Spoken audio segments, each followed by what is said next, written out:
Leemos la palabra del Señor en 1 Corintios 1, 26 y 31. Pues mirad, hermanos, vuestra vocación, que no sois muchos sabios según la carne, ni muchos poderosos, ni muchos nobles, sino que lo necio del mundo escogió Dios para avergonzar a los sabios, y lo débil del mundo escogió Dios para avergonzar a los fuertes, y lo vil del mundo y lo menospreciado escogió Dios, y lo que no es, para deshacer lo que es, a fin de que nadie se jacte en su presencia. Mas por él estáis vosotros en Cristo Jesús, el cual nos ha sido hecho por Dios sabiduría, justificación, santificación y redención, para que, como está escrito, el que se gloría, gloríese en el Señor. Gloria al nombre del Señor. No tenemos nada personal por lo cual nos podemos gloriar. Por lo único que nos podemos gloriar es porque tú y yo somos un trofeo de la gracia de Dios. Usted sabe, el mundo está en busca de trofeos, está en busca de premios, está en busca de lograr objetivos con el fin de ser reconocido.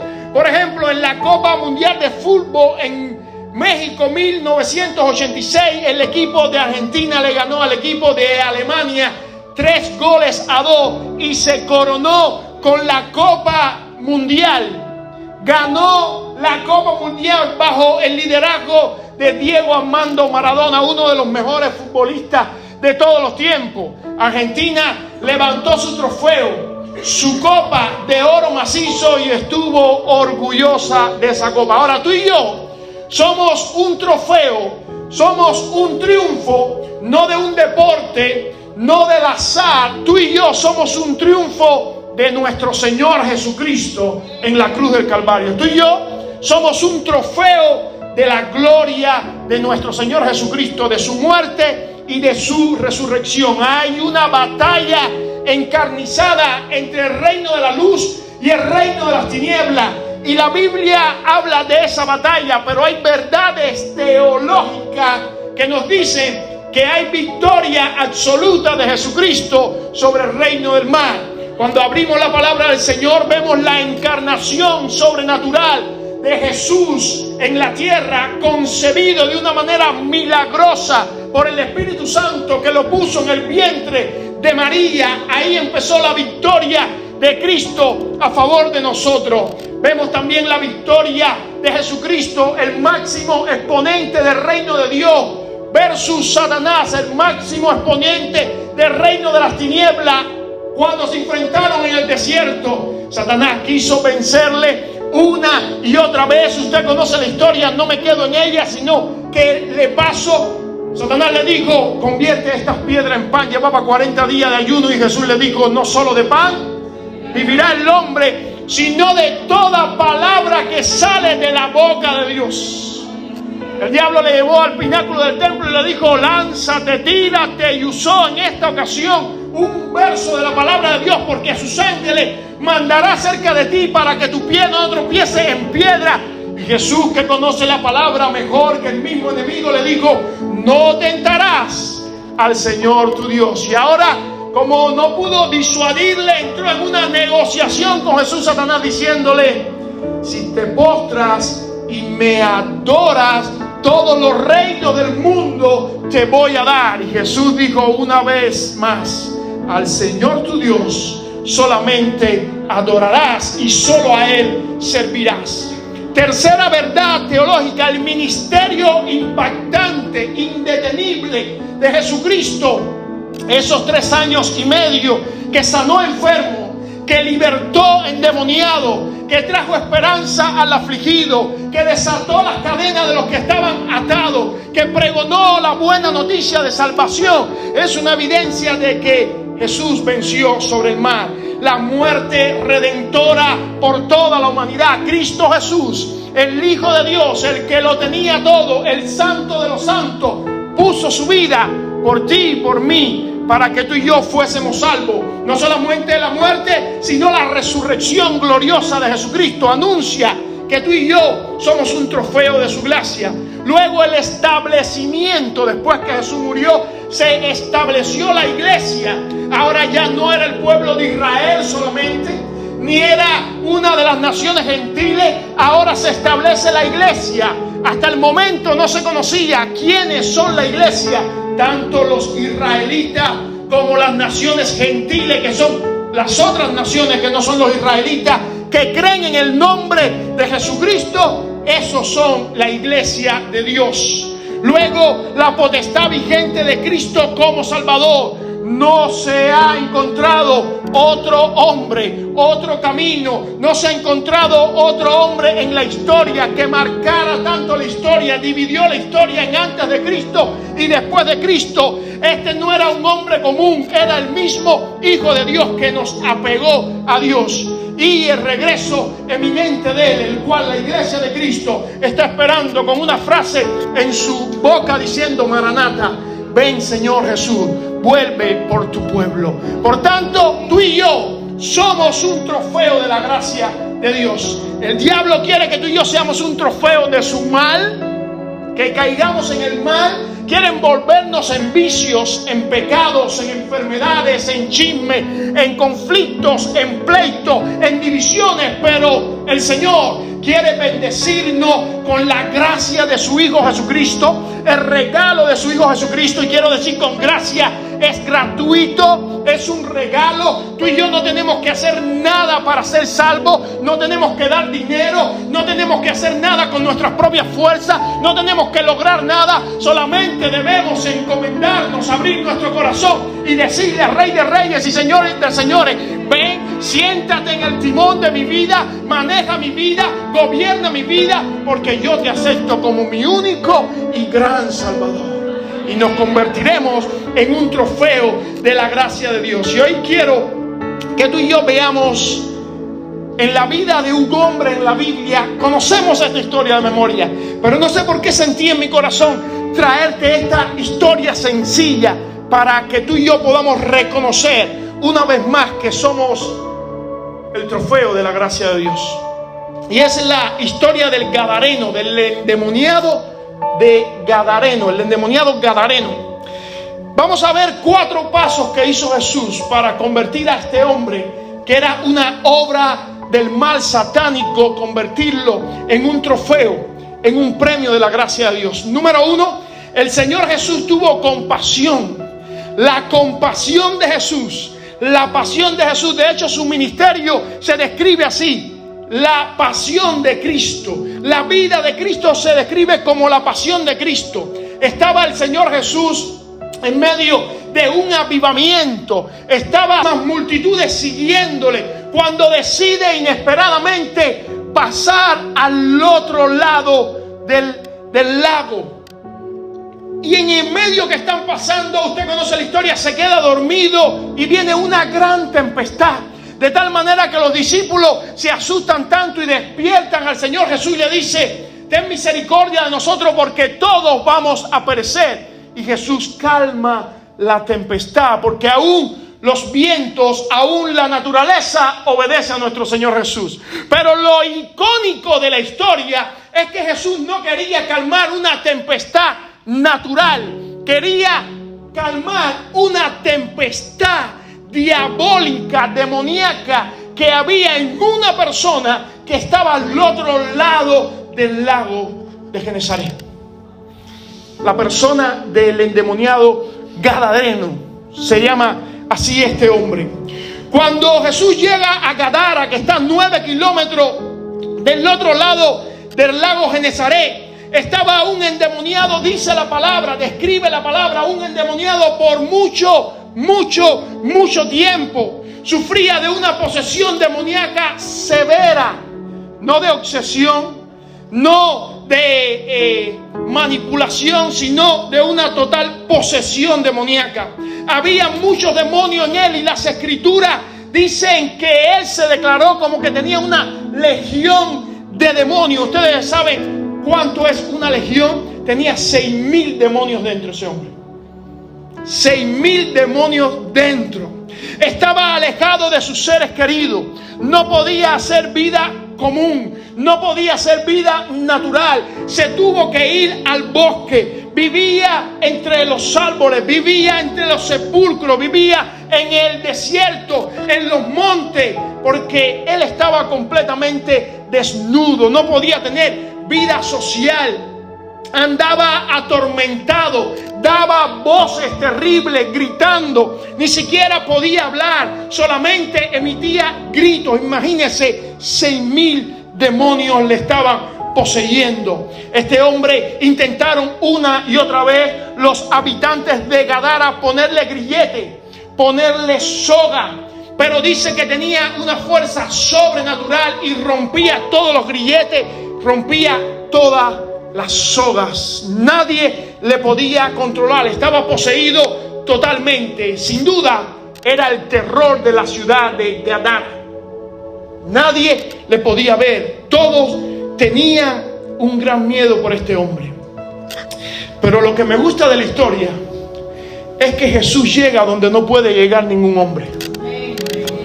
Nadie podía ayudar a este hombre. Nadie podía extenderle la mano a este hombre.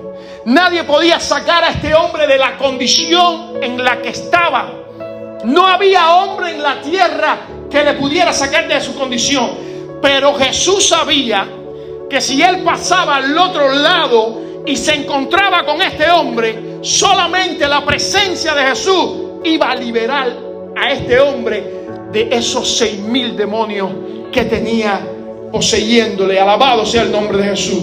Jesús, por su misericordia, por su iniciativa, por su compasión, por su amor, dejó multitudes. Y a nosotros los hombres nos gustan las multitudes, porque las multitudes nos aclaman, las multitudes nos dan fama, las multitudes nos alaban. Pero Jesús no estaba enfocado en multitudes. Jesús estaba enfocado en una sola persona que tuviera necesidad espiritual en su corazón. Y dejó a todas las multitudes y fue a buscar a una sola persona, a la persona del endemoniado de Gadara. Número 2, ¿qué hizo Jesús? Primero, tuvo compasión, fue donde estaba el hombre. Número 2, le libertó, le libró de aquella opresión que tenía. Jesús usó su autoridad para calmar la tempestad de este hombre y dijo a este hombre: sal, espíritu inmundo de este hombre. Los demonios no pudieron resistir la presencia de Jesús, no pudieron resistir la autoridad de Jesús, no pudieron resistir la unción de Jesús. Y Marcos 5:6, porque la historia se relata en 3 evangelios, dice que este hombre se postró. Los demonios se postraron delante del Hijo de Dios y reconocieron la autoridad del Hijo de Dios. Y dice Marcos 5:7, y clamaron a gran voz diciendo: ¿qué tienes conmigo, Jesús, Hijo del Altísimo? Te conjuro por Dios que no me atormentes, que no me inquietes. Admitieron en que ellos iban a ser condenados en la eternidad. Los demonios dijeron: no es hora todavía de que tú nos atormentes, no es hora todavía de que tú nos castigues, déjanos un poco más de tiempo. Rogaron mucho el no ser enviado al abismo. Lucas 8:31 dice: y rogaban que no les mandase al abismo. Los demonios estaban clamando a Jesús: no nos saques de este hombre, no nos mandes al abismo, no nos atormentes todavía, espera, no nos hagas eso. Con una sola orden Jesús le dijo a los demonios: salgan de este hombre. Y los demonios salieron. Y cerca de ese lugar había un hato de cerdos, cerca de 2,000 cerdos. Los demonios todos poseyeron a los cerdos. Los cerdos se fueron por un barranco y dice que todos quedaron ahogados. ¿Esto por qué pasó? Número 1, para que quedara una señal clave, visible al ojo humano, de que Jesús tiene autoridad sobre todos los demonios.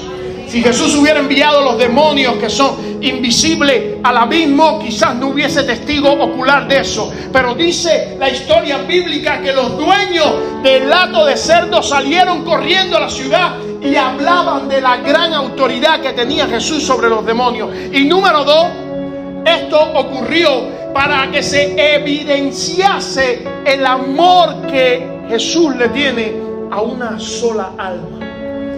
Jesús te ama de una manera que nadie te puede amar. Jesús va a ir en busca tuya donde tú te metas. Si tienes que atravesar un mar, si tienes que calmar tempestades, si tienes que pasar por arriba de multitudes, por arriba de críticas, Jesús te va a buscar donde quiera que tú estés. Tú no eres un invisible. Tú no eres alguien que no cuenta para Dios. El diablo quiere hacerte un trofeo del mar. El diablo te empuja a los vicios. El diablo te empuja al pecado. El diablo te empuja a la enfermedad. El diablo te empuja a la depresión. El diablo te empuja a la tristeza. Pero Dios quiere hacerte un trofeo de su gracia. Dios quiere sacarte de los vicios. Dios quiere sacarte de la enfermedad. Dios quiere sacarte de la opresión. Dios quiere sacarte de la tristeza. Dios quiere darte vida. Y no solamente vida terrenal, Dios quiere darte vida eterna en Cristo Jesús por los siglos de los siglos. Amén. Gloria al nombre de Jesús. Alabado sea nuestro Dios. Qué maravillosa señal. La presencia de Jesús le pone fin a cualquier ataque del reino de las tinieblas. Yo te voy a decir eso de nuevo para que se te quede en la mente. La presencia de Jesús le pone fin a cualquier ataque de las tinieblas. No hay demonio, no hay legión, no hay gobernador, no hay principado. Te estoy mencionando rangos demoníacos que pueda soportar la presencia del Hijo de Dios. Todos reconocen su autoridad, todos reconocen su poder, su posición, que Él es todopoderoso. Nada ni nadie es mayor que nuestro Dios.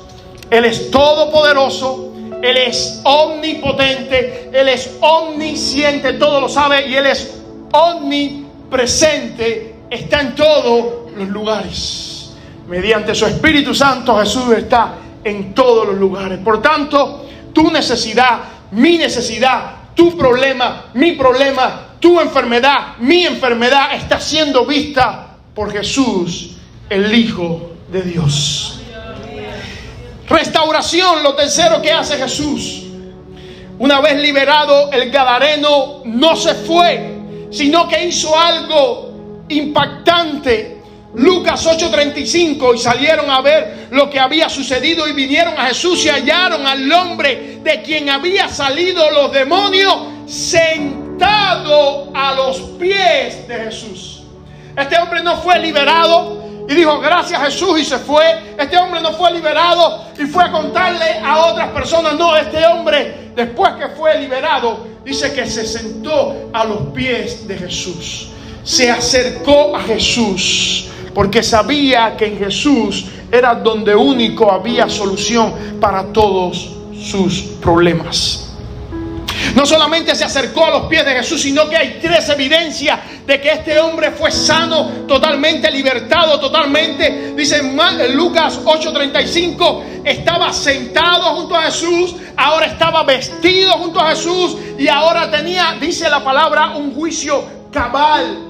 Podía hablar normalmente, podía comunicarse normalmente. Todas las personas de la región, al ver el impacto del poder de Jesús, le pidieron a Jesús que se fuese, porque no era natural aquello que ellos habían presenciado. Jesús decidió alejarse de aquel lugar, pero este hombre quedó conmovido por Jesús y Jesús restauró su vida de una manera sobrenatural. La restauración total se completa en nuestros corazones cuando nos mantenemos a los pies de Jesús.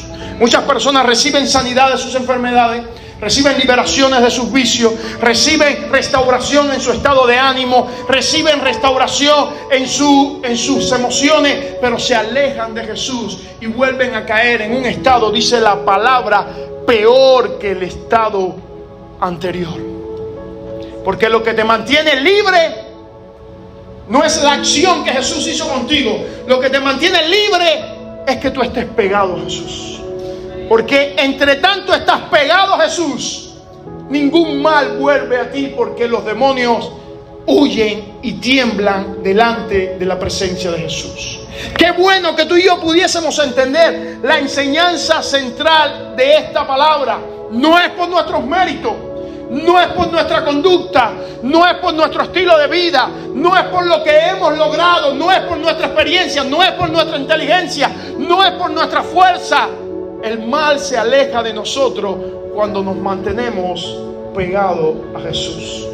Ninguno de nosotros está capacitado para echar fuera a los demonios, para echar fuera el mal, para echar fuera al enemigo, para echar fuera al mentiroso. Ninguno de nosotros es tan sabio en nuestra propia opinión para mantenernos lejos de todo aquello que nos quiere hacer daño. No, es cuando nos pegamos a Jesús que somos fuertes en Él. Porque la Biblia dice: todo lo puedo en Cristo que me fortalece. Esa partícula en hace la diferencia. Es en Cristo que yo me hago fuerte, es en Cristo que me hago intocable, es en Cristo que me hago sabio para dirigir a mi familia, es en Cristo que me hago sabio para dirigir y ordenar mi economía, es en Cristo que me hago santo, en Él me santifico, es en Cristo que soy justificado, es en Cristo que soy redimido, es en Cristo que soy restaurado, es en Cristo que soy ayudado, es en Cristo, es a los pies de Cristo. No es fuera de Cristo, es estando pegado a Él. Él es mi todo. Juan 15 dice Jesús de esta manera: si vosotros permanecéis en mí, de nuevo la partícula en, y yo permanezco en ustedes, de nuevo la partícula en, hablando de una comunión personal interna. De nada vale que vengas el domingo a la iglesia si luego cuando sales de la iglesia estás viviendo alejado de Jesús.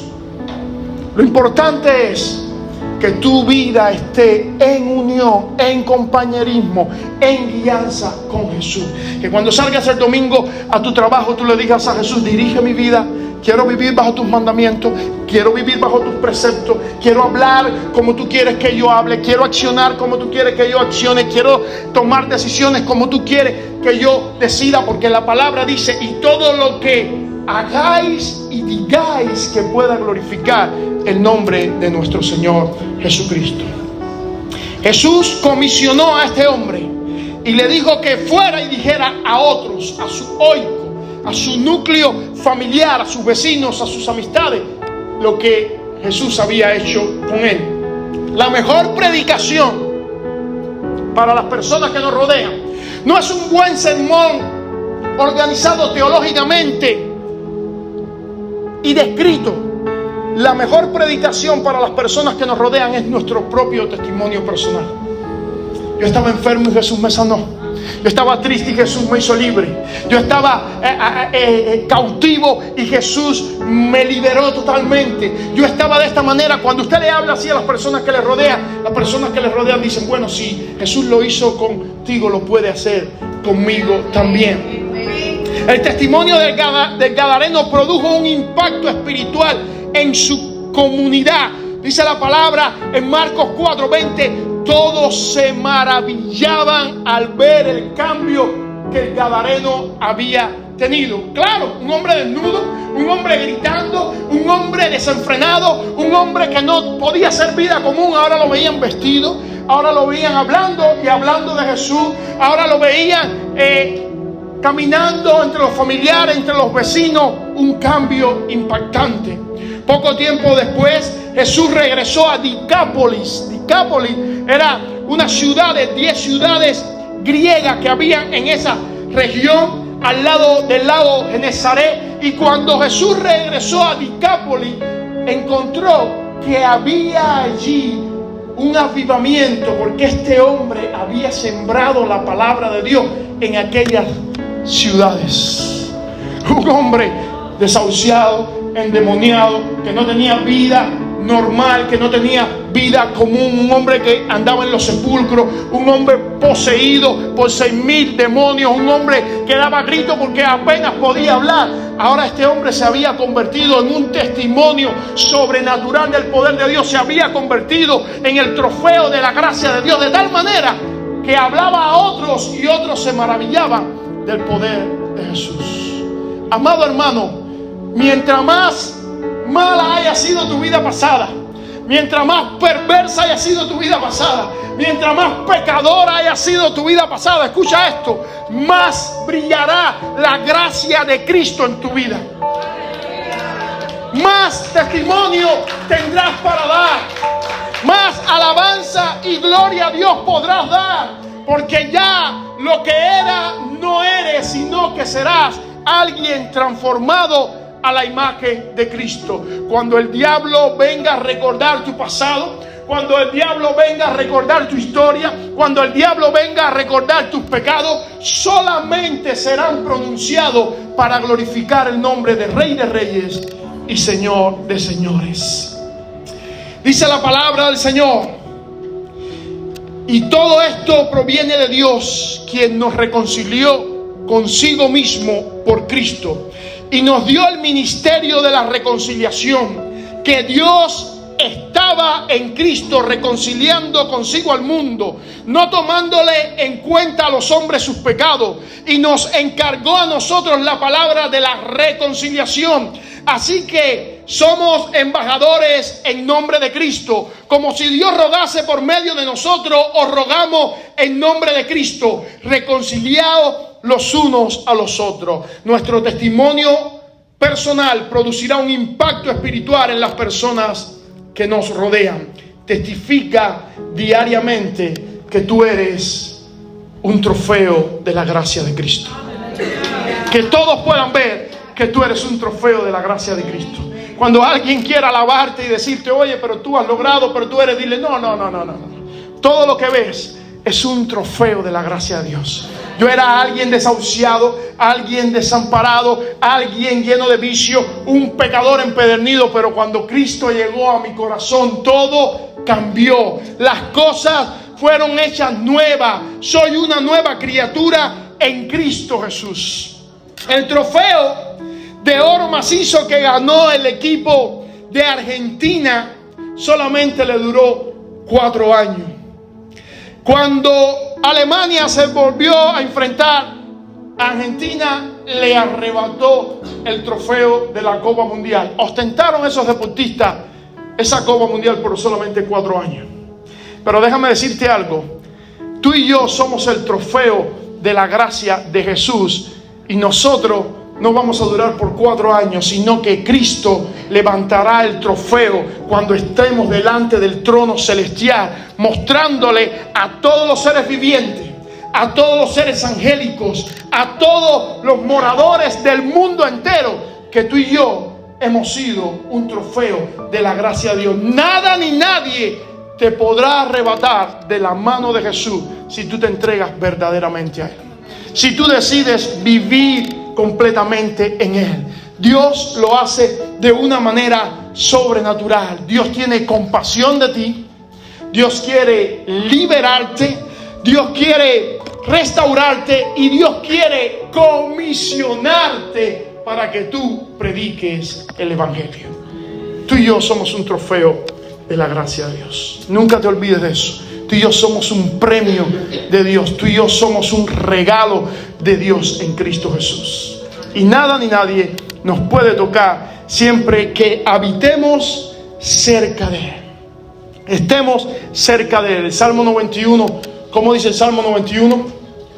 El que habita al abrigo del Altísimo morará bajo la sombra del Omnipotente. Diré yo a Jehová: esperanza mía, castillo mío, mi Dios en quien confiaré. Él te librará del lazo del cazador, de la peste destructora. Con sus plumas te cubrirá. Eso fue en tu nación y es aquí también. Con sus plumas te cubrirá, y debajo de sus alas, no es fuera de sus alas, es debajo de sus alas estarás seguro. ¿Por qué? porque eres un trofeo de la gracia de Cristo Jesús.